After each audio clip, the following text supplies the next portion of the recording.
I mean, I think it is America, and I think it is the thin ideal.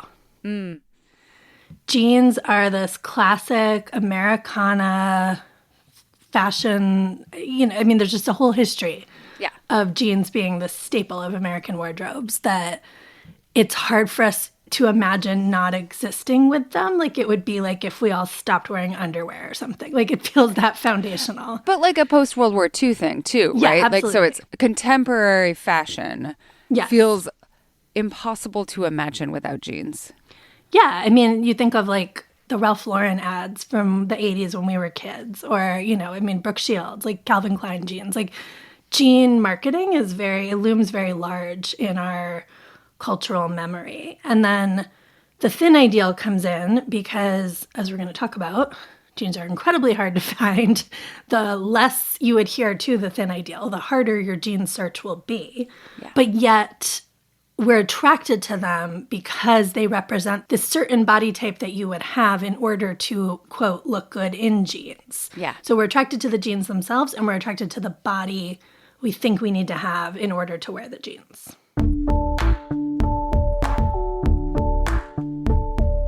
This is the Culture Study Podcast, and I'm Anne Helen Peterson. And I'm Virginia Soul-Smith.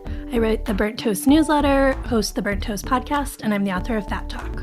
Okay, so we got so many questions for this episode. So we're going to be talking about trends, about feelings, about quality, all of it. And by the way, this episode is free for everyone. So even if you aren't a paid subscriber, you're getting the whole conversation without ads. That includes a particularly excellent Ask Anne Anything segment where we're going to make specific recommendations for listeners with specific jeans needs, including what shoes we're wearing with wide leg jeans and also whether you can just give up on jeans altogether. Okay, so some of the questions we got were about how jeans just aren't comfortable. And this makes me think of my friends' kids who are like in kindergarten, second grade. And they, little boys, little girls, like they look really cute in their little like kid jeans, right? Yeah. But most kids don't like wearing jeans because they constrict their movement. Totally. And they refuse, right? And I love that. I'm like, this second grader who absolutely refuses to wear jeans, he's got it. He's got it down. He's like, why would I wear that article of clothing when I could wear sweatpants? Yeah, no, absolutely. My kids will not wear jeans either. And my older kid is going to middle school next year. And so I sort of keep waiting for like, when will the jeans thing come in? Because I feel like that's all I wear in middle school. And she is just like unavailable for that discomfort. And I'm like, well, I'm not going to steer you towards it. That seems great. I feel like you're like, I wrote a huge series of articles about jeans. I'm not going to be the one who's like, no, let's go get you some. Introduce them. Yeah, she can discover them on the streets. Absolutely.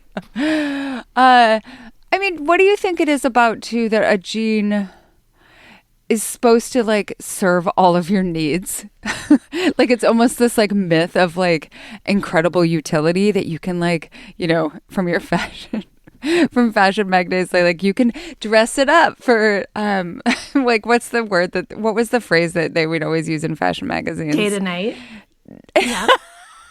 Just a few accessory changes. Just go from a sneaker to a kitten heel, and you are on your way. Oh, you didn't have to take off your pants. Kitten heels are popular again. I hate it. I mean, of course they are. Of course they are. Everything is terrible. Everything is terrible. But I do think that that's part of it, right? It's like that somehow you can find this perfect jean that like does all of this. That is somehow not trying too hard. Yes. It's definitely a cool girl vibe, which is like I just effortlessly showed up this way vibe. Like you don't look like you thought that much about what you were wearing because you're just in jeans, you're casual, but you're not, like it's the effortlessly stylish thing. Yeah. That. No, and I always think about this too with like the names of jeans, like a boyfriend jean, right? Mm-hmm. Which, like, because you just fell out of bed into your boyfriend's pants. Like, that's a thing that anyone has ever done.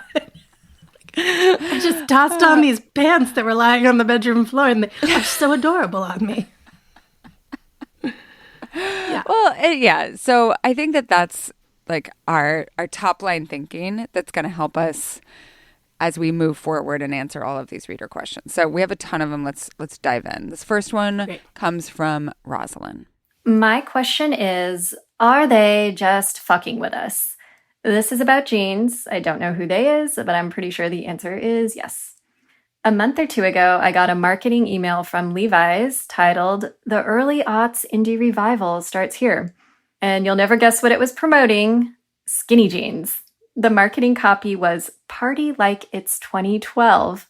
The 2010s were the heyday for one of our very favorite fits, the super stretchy, ultra flattering, incredibly versatile skinny jean. And they're just as great today. This is literal trolling, right? I'm not even a fan of this style, but I still definitely experienced the millennial shockwave of skinny jean backlash just a few years ago. I am torn between thinking it's a golden age of jeans because so many more options are now available, and being mad/confused at this nostalgia trolling and fast fashion pressure. What is with this trend cycle? Are jeans just a really noticeable version of style shifts, or do they actually carry more significance somehow?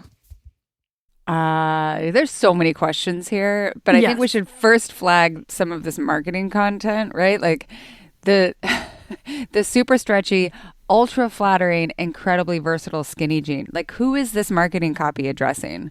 I mean, I just stopped wearing them. And now you're saying they're back. Like, I mean, convenient. They're still in my closet. They are still in my closet. Yes. No, I still have a pair for sure. Yeah. It's definitely trolling millennials. I think she's absolutely right. I mean, the ultra flattering, like, we really need to talk about the word flattering and how problematic it is. Like, flattering is just code for thin. Yeah. It's just code for makes you look thinner, which was the promise, I mean, obviously baked into the name of skinny jeans. And the versatile thing, it's like exactly what you were just saying. It's like this promise that you're going to be able to wear them with everything. And it's like the staple of clothing you'll never want to get out of. Never mind the fact that they stretch out after you wear them twice and you're going to be pulling them up because they're super annoying and baggy and don't actually look as cute anymore. Yeah.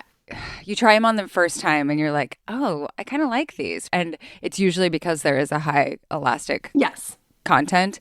And you forget that also indicates that, as you said, after 4 hours they will of wearing. Stretch out by lunch. Yes. They won't fit the same. Your morning jeans are not your afternoon jeans. They never are.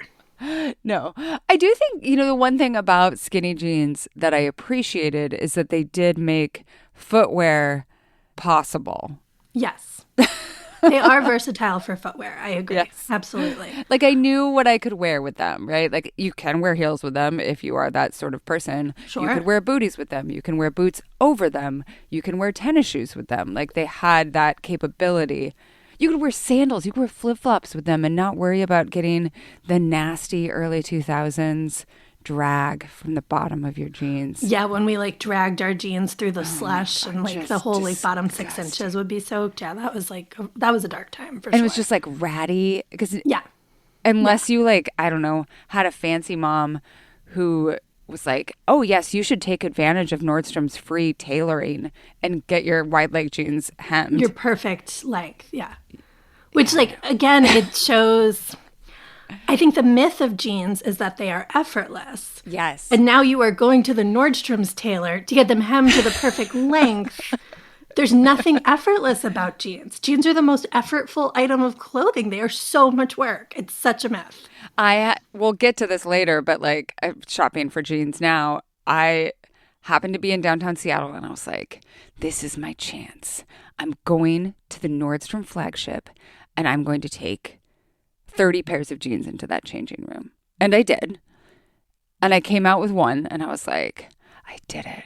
I found a non-skinny jean that I think is I can wear. Mm-hmm. Brought it home, wore it for 4 hours, and I was like, these stretched out too much. How Luckily, I kept the tag on while I was wearing it in my house. So I will be able to return to Nordstrom. But that was an hour of my day. And I think about the work that you did with Jean Science, trying to figure out, you ordered so many pairs of jeans. You tried on so many pairs of jeans. Yeah, I think it was 64 was the final number. It was well over 50 pairs. It might have been 70 by the end. I don't know. I blacked out at a certain point. Boxes of jeans were just arriving at my house constantly. And I would say most of them weren't even worth testing. Like it was the Wow. dressing room experience, you know? Yeah. You put them on, you were like, absolutely no, absolutely no. And then there were ones that I would wear for a day or 2 days, keep the tags on, and they would become different jeans over the course of the day. They just wouldn't deliver on what I wanted them to be. So what do you think is going on with the trend cycle? Is it accelerating? Is it just fast fashion trying to get us to like buy a new thing? What's going on? I do think it's accelerated. I definitely think fast fashion is a huge reason why. And I think you just see it more on jeans because, again, we have such a clear vision in our head of how our bodies should look in jeans. And if you find something that even kind of sort of works, you're like, finally, I solved it. And then like 3 weeks later, there's an email from Levi's or whoever in your inbox being like, no, those are the wrong jeans. You can't do that anymore. Right. And there's a weird, and we see this perpetuated on TikTok and Instagram and, you know, everywhere that like the youth talk about clothes. There has always been a weird backlash to, quote, bad jeans. Yes.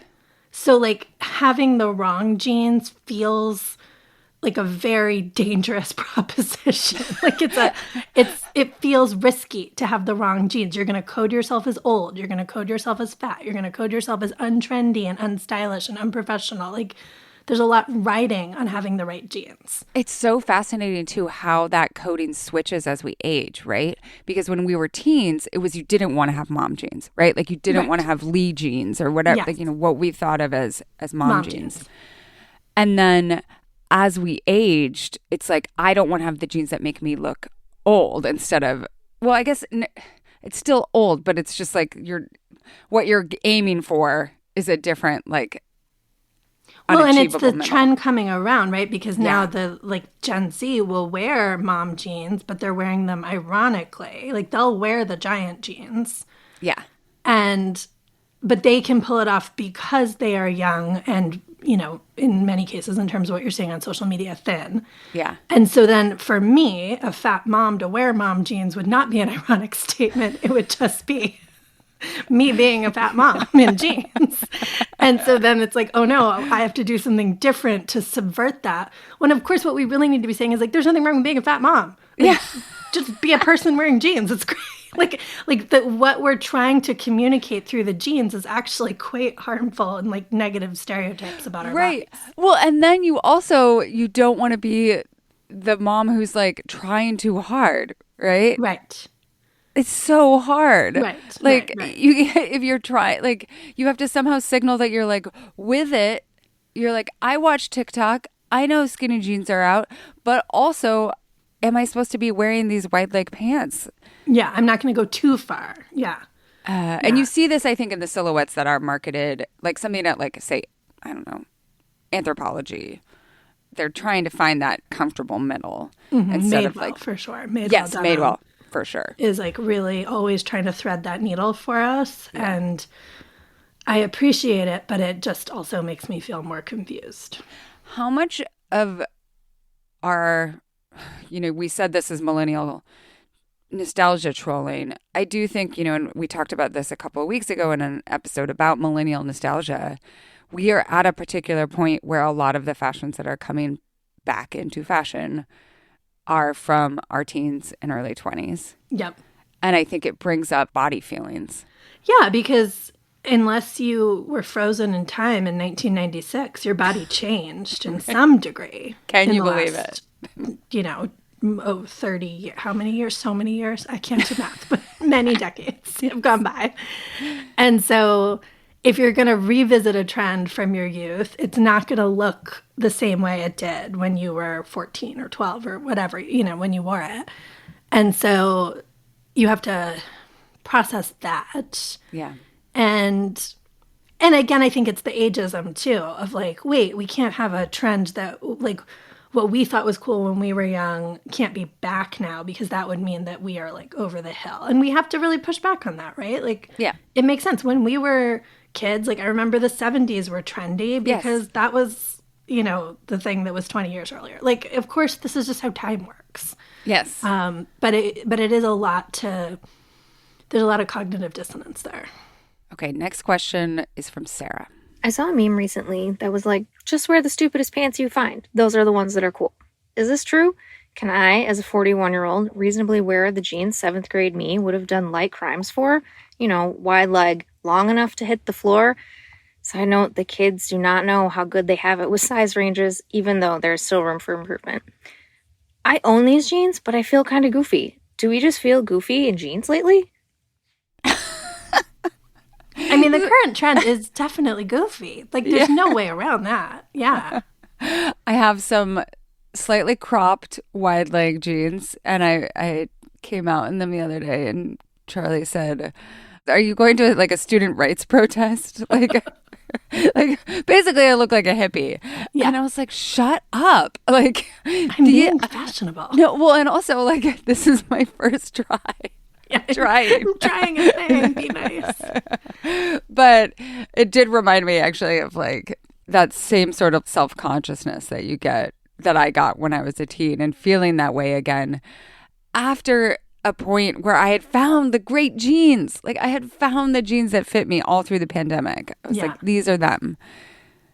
And we'll talk about this more later, but like that, I don't have to stop wearing those jeans. No, you don't. No, and I call them my emotional support jeans. Like I keep a pair of elastic waist skinny jeans in my closet, even though I have embraced a straight leg, which we can also talk about this, but in plus sizes, a straight leg really feels like a wide leg because of how badly they size up things. Yeah.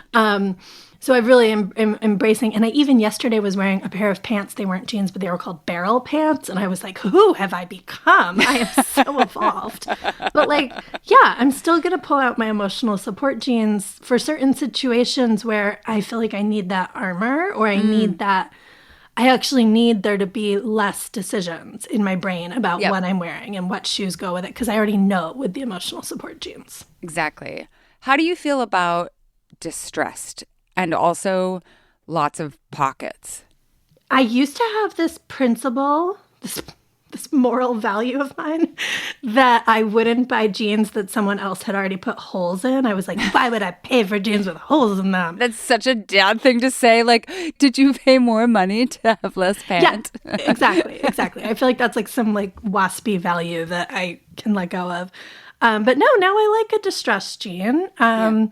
I don't like a lot of bonkers pockets. I just feel like I'm not going to use them. They're going to get in the way. They're going to, I don't know. I don't tend to gravitate towards that. But if that works for people, you know, Universal Standard has this jean right now where the zipper kind of goes zigzag across your middle. And Ooh. I've seen that look really cute on some people. I am fine with the zipper just going up and down. I don't feel the need to reinvent that wheel, but I'm here for it. You know, I've seen some embellishment on pockets that really reminds me of rodeo fancy. Like where I grew up, like fancy jeans, and this has been true, this has held true for a very long time. Fancy jeans are highly embellished with lots of stitching and jewels on the back pockets, on the sides, that sort of thing. And I kind of love that that is like switching over into the mainstream. I mean, I wanted a bedazzler so badly as a kid. I would have bedazzled everything if I'd gotten that. Used to watch those infomercials, but I never had my $39.99 or whatever it was. So, yeah, I think what I like about what's happening in jeans right now is I do think it's like the fact that it's less clear is overwhelming to us, but it's also good because it means there's more options. And I think what we need to get away from is like the really strict, like good jeans are only this. They only work on this kind of body. Like we need to get away from that. So if getting wacky with our pockets and our distressing and all that opens it up a little, I'm here for that. So one thing that I want to interrogate a little bit is this idea, because I've heard it expressed a lot and I felt it a little bit, that like, oh, it's great that baggy is the style because that allows people to feel like to not be as self-conscious about their bodies. Mm-hmm. But it's like skinny girl baggy, right? Yes. I mean, the reason Gen Z can ironically wear mom jeans is because you're putting a baggy garment on a thin body, and that's the fashion. Yeah. And when a regular fat person wears a baggy garment, that's Americans at Disney World, right? Like that's the sort of tropes that we have in our head. And I think it's really important to be aware when we're playing into that. And it shows up in lots of different ways. Like you might feel like if I wear a baggy jean, I have to wear a cropped, like more form-fitting top with it to balance my proportions. Right. You might have really strong feelings about which shoes you put with those jeans. Whole separate thing we can get into. Wear what you feel comfortable in absolutely is always going to be my bottom line on this. But I think it's useful to know when what you feel comfortable in is being driven by the thin ideal in diet culture. So you can sort of say to yourself, like, do I want to be perpetuating this? And that's not to say thin people should stop wearing baggy jeans. Like you're going to, don't send that email. Right.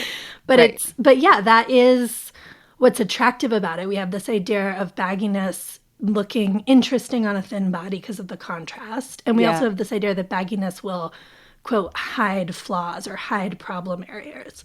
And the truth is if you're a fat person in baggy jeans, you're just going to look like a fat person in baggy jeans. Like it's not going to fool anyone into thinking something different. So that's fine because you can be a very cute fat person in baggy jeans. So that's where we need to recognize like this trend and this idea that these jeans are like easier to wear is rooted in something that maybe doesn't align with your values. Yeah, that is such a good way of putting it. So this next question is from Bria.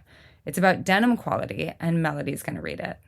I have particular fits of jeans I like, but they go in and out of style so fast that when I do need a new pair, because I somehow keep getting holes in the knees and that's not work appropriate, I can't find them again.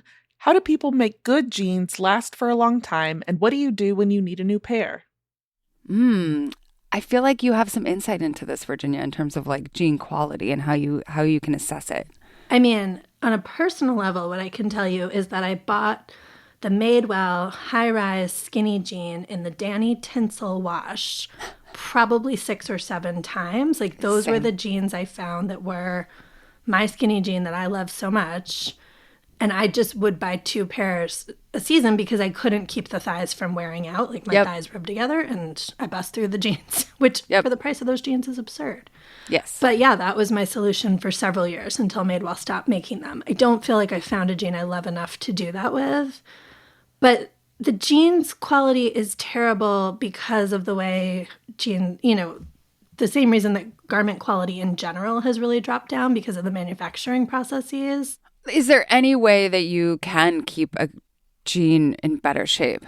So if you have some you love and you can't buy 3 pairs of them, because obviously that's not accessible for everyone, I mean, definitely washing them on cold, not using the dryer can help. However, if they are the type of jean that stretches out on you, you need them to go through the dryer. Yeah, that's the thing, is that advice has never worked for me. I'm like, no, I need the dryer. I need the dryer to snap them back. I got to snap them back. Yeah, absolutely. So again, having multiple pairs, like I hate that that's the answer because obviously that's expensive. But I have had seasons where like I have 2 pairs of the same jeans because with 2 pairs of those jeans, I can wear them 4 days in a row because I can only get 2 wearings out before they stretch out and I have to wash them. But if I can then switch to the other pair, I can swap off. I mean, again, jeans mental load. It's wild. It's wild. But yeah, the quality is not there. They are not made. The denim quality really changed. Like what we might remember, I remember Gap jeans in the 90s were like really, really nice denim. Like this really thick, soft denim that just felt really good. And the way manufacturing has changed in the last 25 years, like it is not. It is much cheaper. And often the brands, when they're designing the jeans, don't even know what fabric they're going to get from the factories. Like it's all happening in these like top level deals that the designers are like hoping it will be something really good, but they're not getting that much control over it once it actually goes to manufacturing.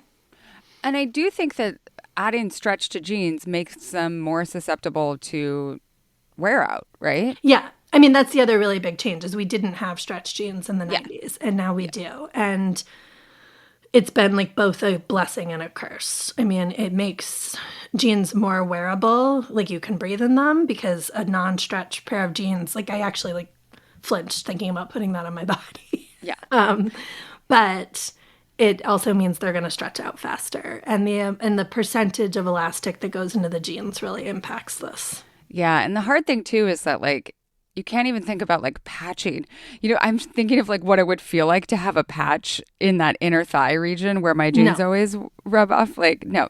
No. That would, like, No, that would be terrible. Yeah. Yeah. And the weight of this jean is different. Like, it wouldn't hold a patch the same way. No. Like, these jeans are a lot thinner than they used to be. They're not going to, like, take a patch. I do still wear my jeans in need of patching around the house. Like, Yeah, sure. I don't care. Who cares Gardening, if, sure. like, the garden can see my inner thigh. That's great. Yeah. I can enjoy that. Okay, we're going to pair the next two questions about the quality of cheap jeans versus expensive jeans. The first question comes from Danae. Am I dreaming, or did the quality of Old Navy jeans, an absolute staple for years, plummet almost overnight?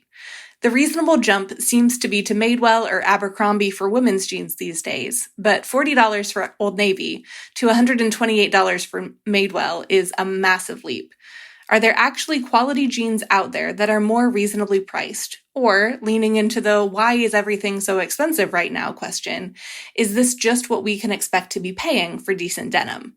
And lastly, are my aspirational cool girl jeans from Air anything more special? Or is the $250 just for the label? And then here's Sarah.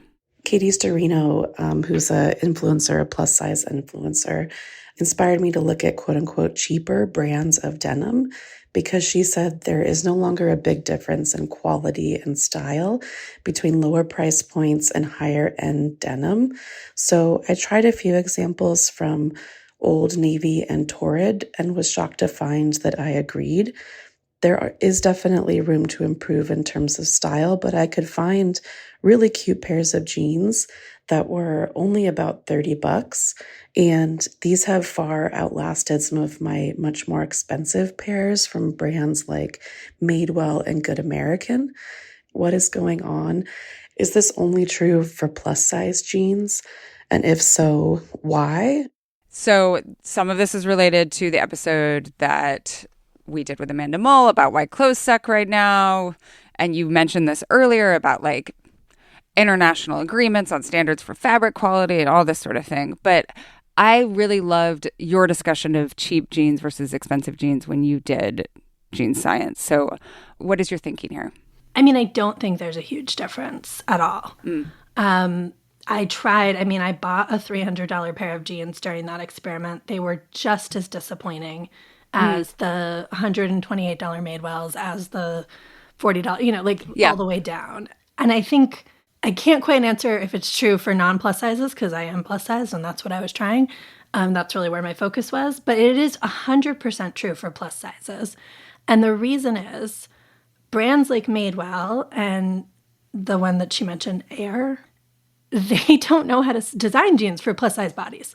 So what they're doing is taking their fit model, who is a size 8 probably, like they tend to do middle of the straight size range, and then they measure everything on this fit model, and then they just have these charts where they're like, well, a size 10 will be 2 inches bigger, and a size 12 will be 4 inches bigger, and so on and so on. And fat bodies don't just we're not a thin body that's just been stretched 2 inches in every direction. That's not actually how bodies work. So right. And no one would say oh, you should do the inverse.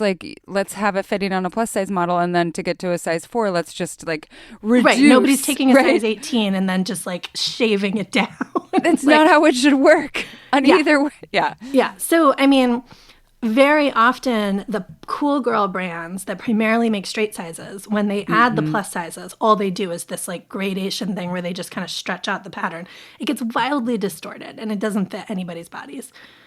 The brands that do really invest in plus sizes are brands like Old Navy. It's complicated. They haven't done a perfect job by any means, but Old Navy knows that the majority of their customers wear plus sizes. And so they probably do have a dedicated plus size fit model who's probably an 18, who then they're scaling it down a little bit for the 16, 14, and then up for the, up to size 30 if they go that big. Maybe Old Navy might only go to 26. Anyway. So at least there's a hope that the plus size jean will actually work for you. But really what it comes down to is what I think all jeans brands should be doing is showing us their fit model and giving us her measurements. And then you should only buy jeans from the brands that have a fit model with your measurements. Like the reason I can wear universal standard jeans is because I'm a size 18 and their fit model is a size 18. And our measurements are probably not identical, but it's like the closest I can get. So that's some intel that the brands obviously don't advertise. And that's a big reason why, yeah, for plus sizes, you will often find better jeans at cheaper prices. Don't you think that, like, if people have the means, they would want to spend more money on a company that has a fit model that is their size, right? Like, I mean, I would and I do want to do that, but I can't. Yeah. I think the other thing that's going on, though, is the anti-fat bias in fashion is so endemic and so intense. A lot of brands don't think that their thin customers want to shop at a store that fat people buy clothes from. Right. This is a very real bias. Yeah. And this is why they don't put the plus sizes in stores. This is why they shove them in the back corner or like a different floor of the department store. Yeah. Like they really don't think thin customers will think their brand is cool if they're fitting fat bodies. Yeah. So that's a big piece of it where they just aren't focusing here. It's an afterthought, even though it's the majority of people. And even though plenty of plus size women have lots of money to spend on jeans, like it's just not where their focus is. And so they don't do it well. And then when they don't do it well, their plus size line doesn't sell well because they did a bad job and they didn't even advertise it. Well, there must not be a market. Exactly. And so the only way they can make money on plus sizes, because they're trapped in this, is to occasionally, this is what Old Navy does, every few years be like, we get it. You need plus size clothes. We're doing a great job. We're totally overhauling everything. Here's an amazing plus size collection. And then because they didn't do a good job on it, it doesn't sell and they just quietly pull it out of stores 6 months later. But they get that press and that goodwill of like, oh, look, they're really trying. But they're not delivering. Right. I think you're totally right that like there are bad jeans at every price point and there are good jeans at every price point. Yeah. And so much of the game is like trying on a lot of different ones to figure out which ones work for you. And it might be Old Navy jeans and it might be like my standard during the pandemic were these AG straight leg jeans. Mm-hmm. And I would buy them when they would go on sale once a year. And I just bought the same jean every year for like 3 or 4 years. Yeah. Part of the reason I liked them was because the denim was thicker and they didn't wear out as fast. But I don't think it's necessarily like I've bought expensive like mother jeans that stretch out and that like fit me poorly. And I should have just bought I think I could have spent $30 for a pair of jeans that looked exactly the same that also stretched out and fit me poorly. Yeah, so, no, it's the $300 price tag is really, they're pricing it at that point to convince you that it is, like it's really part of the marketing that they're choosing a high-end price. It's not really indicative of the quality of the garment at all. Yeah. Okay, we're going to move on into the Ask Ann Anything part of the show, getting into jeans feelings and jeans advice. If you want some brand recommendations, if you want advice on shoes, if you want a pep talk for letting go of jeans, this is for you. And just a reminder that if you're not a paid subscriber, you normally wouldn't even get to hear this part of the show. So if you listen to the next 25 minutes and feel like you got something out of it, head over to culturestudypod.substack.com and become a paid subscriber so you don't miss any of our future gems of advice. Okay, so this first feelings question comes from someone also named Anne. Maybe a dumb question, but why am I so obsessed with finding jeans that fit my body? I think I just don't have a jean-shaped body, but I can't seem to stop trying them on and then rejecting them, and when I don't look like the correct image of a lady in jeans in my head. Why can't I give up on this? Is this the same thing that makes me cry at Super Bowl truck commercials despite being fervently anti-truck? Oh, this is like, it's swimsuit season because like everyone has a swimsuit body because you have a body in a swimsuit kind of thing. Like, yeah, you have a jeans body if you like to wear jeans. Yes. Again, this is not to be very repetitive, but this is because the lady in jeans in your head is probably a thin person, a person with a very flat stomach, minimal hips, like a shape that maybe does not match your own shape. And so that's why this feels so hard, because you're actually shopping for the body underneath the jeans. Yeah. Yeah. You can't shop for, like, We can't shop for bodies. You can't shop for, I mean, there's a lot of things in society that convince us that we can. Yeah. Yeah. But we can't. It's really about expanding your definition of like what looks good and what is attractive. And that is deep work, but you can really get to a place. And some of it is like, you just have to wear the thing. There's like a little bit of like exposure therapy we need to do where, you know, I was really having a hard time transitioning from skinny jeans to straight legged or baggier jeans. And I knew it was my internalized anti-fatness. I knew it was because I have this idea in my head. I am a fat person who carries most of her weight in her middle, so my legs are slimmer. And so I had this idea that skinny jeans was like highlighting my quote best part. And so like, how would I go to a bigger jean? I would just look bigger all over. Like this, to be clear, that's a very anti-fat way to say it, but that is the narrative that was in my brain. And my friend Daisy Gillespie said to me, like, just wear the jeans every day for a week.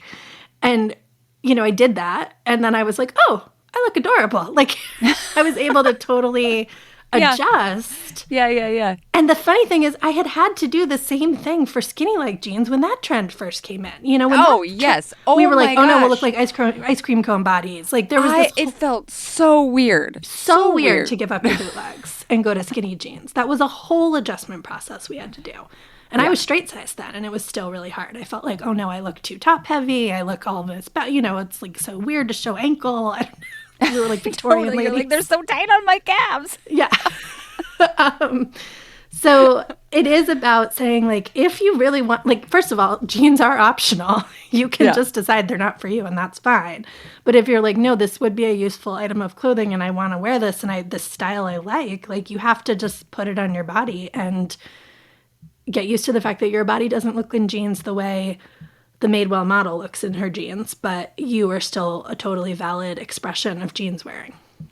I will say that your newsletter has been incredibly helpful for me on unpacking a lot of this stuff and doing, like you said, the deep work, and also challenging even that idea of flattering. Like I remember this so vividly. It must have been like 4 years ago.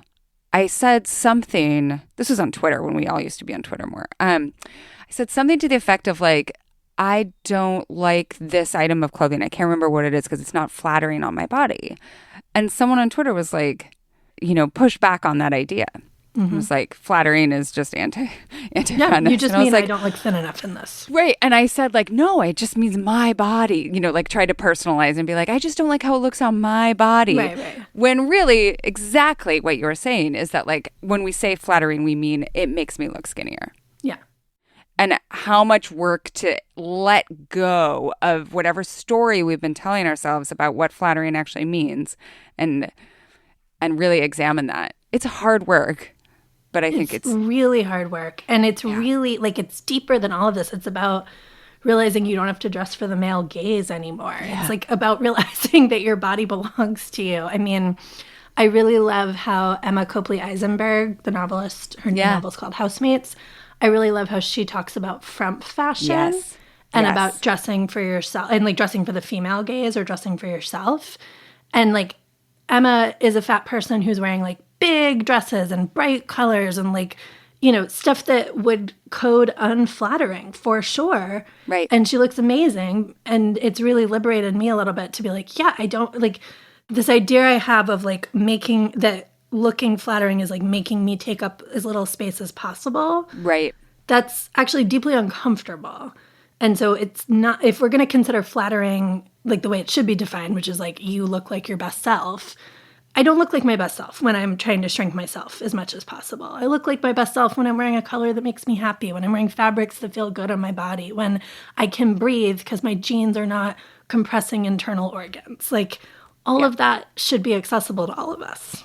So this next question has a little bit of the same, but also she's asking for some recommendations that I think that we can maybe help with. This is from Jenny. Should I give up on jeans as a nearly 46-year-old woman? I want to wear jeans, but since COVID, I also hate hard pants. Relatedly, apparently skinny jeans, problematic diet culture tinged language notwithstanding, are no longer okay. So what in the world do I wear instead? Can I please have a pair of forever jeans? Are there cigarette pants, but jeans? Can I just be done with shopping for jeans and look chic and not worry anymore about how on trend or not I am? Please help. Quitting jeans is a very real possibility if this continues. So I notice in a lot of our questions, we get this like, can I do this with jeans?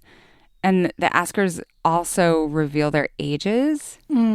So this kind of circles back to something that we've been talking about. But I do think that there's so much like, especially for people in their late 30s, early 40s, later 40s, what is my style now? Yeah. Trying to figure that out. Yeah, I think you absolutely can quit jeans. Yes. I have for sure quit them for the summer anyway. And I was thinking the other day, like, I always quit them in the summer. And I'm always so relieved. I'm always like, oh, hooray, done with jeans for months. Right. And then it's like, well, then why do I bring them back in September? It's just because of their supposed utility. Yes. I really think that's it. Yeah, and again, I think it's like the fall fashion. Like, fall fashion is very jeans heavy. Like, Yes. once you start thinking about fall clothes, like, somehow jeans feel necessary. And so it is about redefining that for ourselves. It's about shifting your focus to prioritize comfort of your body more than matching up to an aesthetic. And like, you have to just give fewer fucks, I think. Like, you have to be like, yeah, I'm 46 and it's okay that I don't look 22 in these jeans. Like, or in, because I'm not wearing jeans. Like, you have to be ready to kind of embrace where you are. And that is not something that's easy to do because, we're embracing a layer of invisibility by admitting that this body we're in now, that doesn't feel good, to try to fight for that. I also think there's an element too of trying to let go, not just of like the male gaze and dressing for the male gaze, but also sometimes dressing for your friends. Mm-hmm. Because at least for me, like my friends, we've been friends since college, right? And like so often in our lives, we all had the same type of jeans. We all had like North Face jackets. You know what I mean? Yes, like there was very much that like, oh, I like that. I want to get that, like trying to match fashion. And I have been really interested to watch my own reactions as we've developed more of our own tastes through our 30s and our 40s. And instead of like, oh, I want to dress exactly like you, how do you let go of that feeling like, I want to dress like me? What is that? What does that even look like? I know. And there's also this thing of like certain social groups enforce certain norms and certain body norms. Yeah. And so if you want to make a shift aesthetically that will reveal to the world that you are bigger than you were in college, or whatever. Yeah, like, yeah. It feels like almost like a coming out of sorts, like that you're going to like show up at this barbecue or this dinner party and you're not going to be presenting your body according to the social norms and rules of that social circle. Yep. And that can be really scary. And I have definitely done that and been aware of like that's probably my personal biggest fashion hang up. And it stems from like feeling like I didn't know what the cool thing was to wear in like 5th grade. Yes. It's like goes deep. It's like we're all in the middle school cafeteria again. Yep. And wanting to fit in. And so what's helped me is like, figuring out 1 or 2 outfits, whether it's jeans, not jeans, that I always feel like good and comfortable in, that I'm like, I can put this on and show up in whatever this situation is and feel like this is how I want to present myself. And I'm okay that it doesn't match up with what everyone else is doing. But finding those outfits is a lot of work. I think that this person should do what we suggest, like do exposure therapy and get a couple of different styles of jeans. Mm-hmm. And they could be, depending on their size, like there are a lot of places that are carrying a lot of different styles right now. I actually noticed the Gap has like a ton of wider leg right now. Old Navy has a ton. Madewell has some. And just like wear them around and see which ones like feel fun to you. That's what I would do. And on her question about cigarette pants, I will say Universal Standard makes, I'm going to say it wrong, but I say pont pant. I don't know if it's supposed to be like pont. I always say ponty. Ponty. That just sounds like panties. That can't be right. Anyway, the Universal Standard Moro pont pant is like it's made of a pont fabric, which is like a very thick, stretchy fabric, but not polyester. Like it's a nice fabric. And it has like a very tapered cigarette pant silhouette with it. And I always keep those in my closet for like, and I buy them in whatever size I need per season because they are just like such a good, like, I don't have to think about my pants. They have an elastic waist. They're very comfortable, but they are tailored and professional feeling.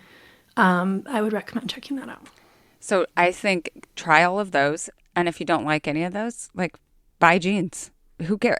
Like buy as in BYE. Like you don't have to, you can wear cool like palazzo pants are in again. You can be in your muumuu era.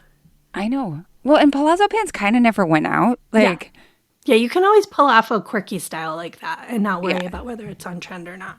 Coastal grandma, always. For sure. Maybe a little more difficult in the winter, but I guess you just have to go to a warmer climate.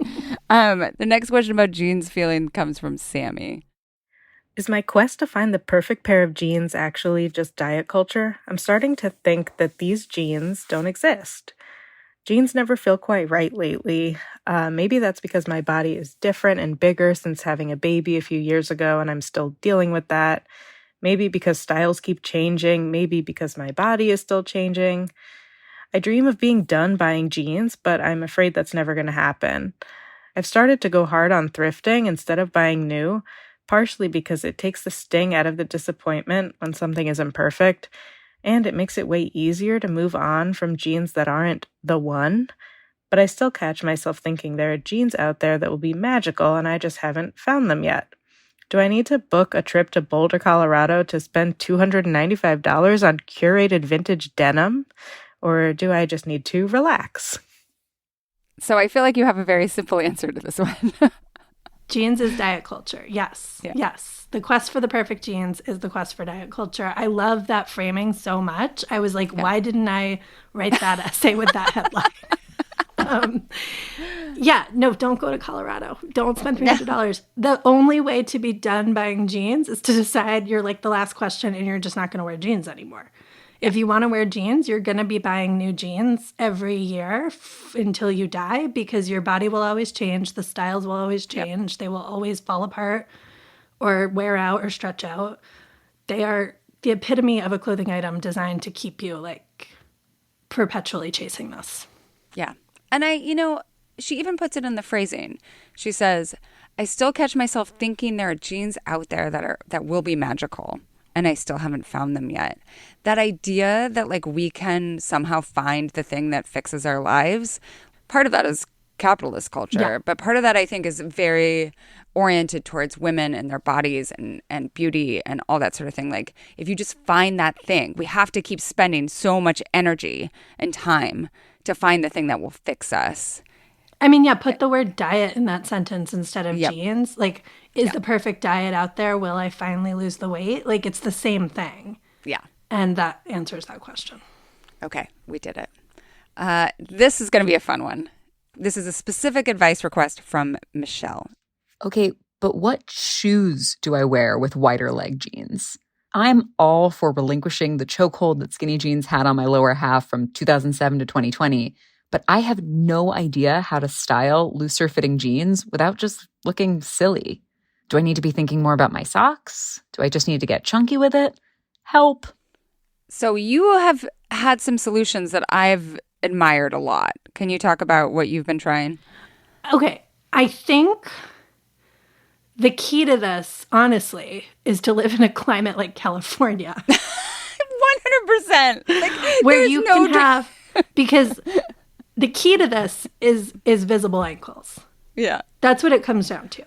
Yeah. And honestly, if you really drill into it, it's what we were talking about before, right? It's about the slender body under the baggy fabric. Yes. So it's like showing our ankles to show slender ankles. That we have like a little bit of thinness in there. And, I can be angry about that intellectually and as a fat activist. And also, this is how I wear these jeans, is yes, it's with a sneaker without socks, like a cute, they had or whatever, like vintagey kind of sneaker. It's with a sandal or a booty that like the jean can float above, but it like really comes down to like having a few inches of visible ankle. You've done clogs though too. Clogs too, but it's the same thing. Yeah. The clogs are giving you visible ankle. Yeah, no, I love clogs with jeans, with baggy jeans, but it's still giving you that kind of contrast moment. This is really, really, really hard in the Pacific Northwest. Yeah, it's hard everywhere except Southern California. You think it's great for me in January in the Hudson Valley? I want to show my ankles when it's -2 outside. Well, and the great thing about skinny or even straight jeans is that you could tuck them into your rain boots or your snow boots, and like the outfit would still work. You were just wearing rain boots or snow boots. And like I have to wear rain boots like 6 months out of the year. I also live on an island where like if you wear like a cute little heel, people are like, what is happening? Yeah. Which is something I have to battle. And there's this woman on the island who has like an Instagram account that is just her. She's in her, I think, 80s, and she just dresses up in her most fabulous clothes and like does like little videos of herself and her lawn. And it is incredible. Oh, that's so sweet. That's how I'm going to be. I'm going to be like, here's all of my incredible clothing when I'm 80. I'm just wearing it in my garden. Yeah.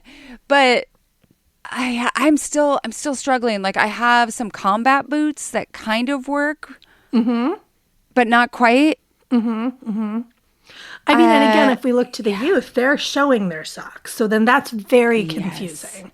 Is that Gen Z is really doing something very different with socks. Millennial now doing the no-show sock is like a millennial like has-been moment.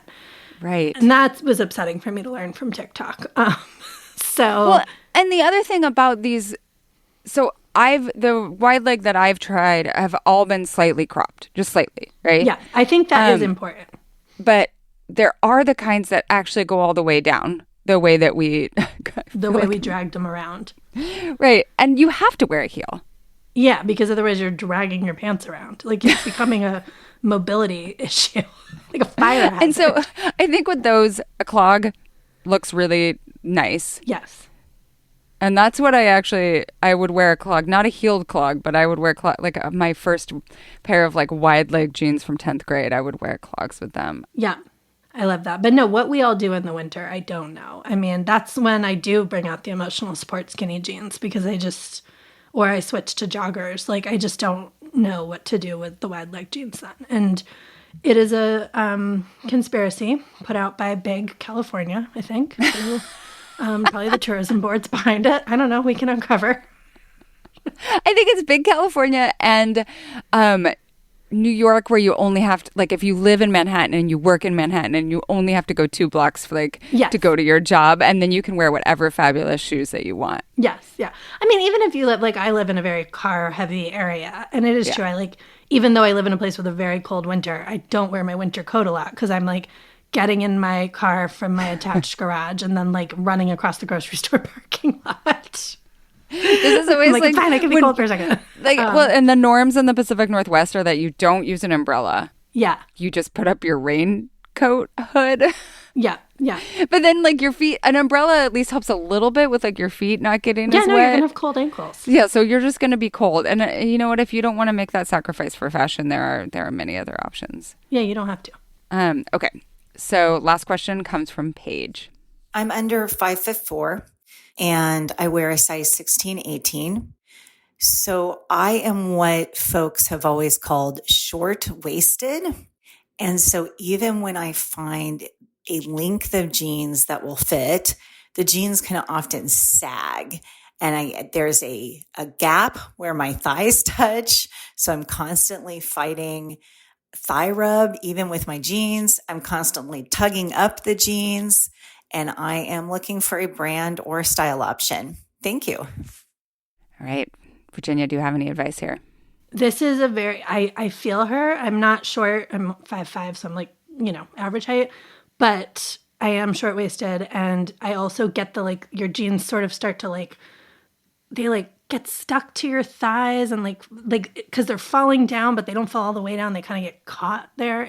There's a whole thing that happens with your underwear. I mean, it is a journey. And you know what? A lot of millennials are still wearing thongs because they can't let go. I'm sorry, I'm not about that life. I love that I'm not for people, either. But I cannot wear a thong. But it does mean I'm often my underwear is basically around my knees now in this pair of jeans. This is a true story. Ask me. This is my trauma. Ask me anything. So I would look at brands like Universal Standard, which is doing a really good job cutting for different body shapes. Like they are not only cutting for the size 8 thin person. So I have had some good luck with their elastic waist skinny jeans. I think they call it comfort denim. Might work better for you. Torrid also makes a jean, blanking on the name of it, but it's a jean that they made the waist wider than the hips because, most women's clothes are assuming you have a smaller waist than your hips, like the more hourglass shape. And if you are not that shape, which I am not, it is helpful to have, like, sometimes men's is another option, but with the short length, you may have fewer options there. Yeah. But you need jeans that are, and so I would really look at size, like look at the measurements. And if they're showing like a really big hip to waist ratio where they're expecting the hips to be like 10 inches bigger than the waist, like, that's not going to work for you. But if you see a closer ratio, it may be a better fit. Is there any style that you think she should try? I do think this is where skinny jeans are particularly problematic because in addition to your waist falling down, your calves are then like suctioned. And so you really get stuck. You're really like, it's like those finger traps. Where you can't get out either end. So I think a straight leg, I have found freedom in a straight leg, or I'm saying a barrel pant. It's my new favorite word. Barrel. It is better than stovepipe, which was what we used to call it. No, barrel pants are like really rounded. Oh. They're not stovepipe. Oh, like barrel, like round. Yeah. Yeah. It's like the whole leg. It's like you're kind of like a... Right. And stovepipe is more like flat. Yes. Yes. I don't know if stovepipe would work for her. But I think you want to look for jeans that don't cling to your thighs. Yeah. And because then you will have more room for this situation. And there's a whole polarizing conversation about belts. I don't belt, but, there's these elastic belts on Amazon that are pretty cheap that some people with our body type really like for sort of like cementing your jeans in place. That is a thought you can experiment with. Fascinating. Belts. I cannot. Yeah. I'm no, they're not for me. It's too traumatic. But there is this whole thing where, because also if you have like a more functional belt that's not cute, then you can't tuck. And if you wanted to do a millennial tuck, but then I've like tucked without a belt and people are like, it blows my mind that you would tuck a shirt in without a belt. So I don't know. People have strong feelings on this topic. You're right. We can do another episode about belts. I can't believe the things that people put in our DMs. I can't believe, Virginia. Thank you so much for coming. I really, really strongly encourage anyone who is listening to check out Jean Science at Burnt Toast. It is a whole series and will blow your mind. Virginia, where can people find you on the internet if they want to hear more from you? I mean, Burnt Toast is the main place, virginiasolesmith.substack.com. The Burnt Toast podcast is everywhere, wherever you're listening to this podcast. And then I am on Instagram at _Solesmith, like pretty lately these days, but your outfits are there too. They're there for me to... Yeah, I do put outfits there. I feel like that's some public service I can do, showing some small fat fashion. And tell us about the new collaboration. Oh, yes. And so Burnt Toast, we now have a sister publication, which is run by my podcast co-host, Corinne Fay, who produces Burnt Toast with me. She is writing Big Undies, which is, if you liked this conversation today, like come join us on Big Undies, because Corinne is writing all about clothes. She's doing style interviews with folks. We definitely do a lot of plus size fashion recs there. And like she just did a whole piece about like why shorts are so hard, all that kind of stuff. So that's at bigundies.substack.com. She tried the swim romper. The swim romper. Like she's doing some bold journalism. That is brave. And she was like, why does it have pockets? And nobody knows. What would you put in a swimsuit pocket? We can't explain it. Goggles. A mystery that will plague us. Thank you so much. Thank you. This was a blast. Thank you so much for listening to the Culture Study Podcast. The full version of today's episode is free for everyone. So if you like what you heard and you want to support the show, head to culturestudypod.substack.com.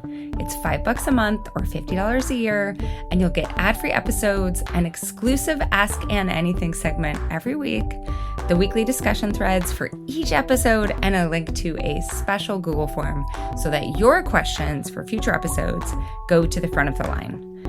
If you want to suggest a topic, ask a question about the culture that surrounds you, or submit a question for our subscriber-only advice time segment, check the show notes for a link to our Google form, or go to tinyurl.com/culturestudypod. And if you're already a paid subscriber, thank you.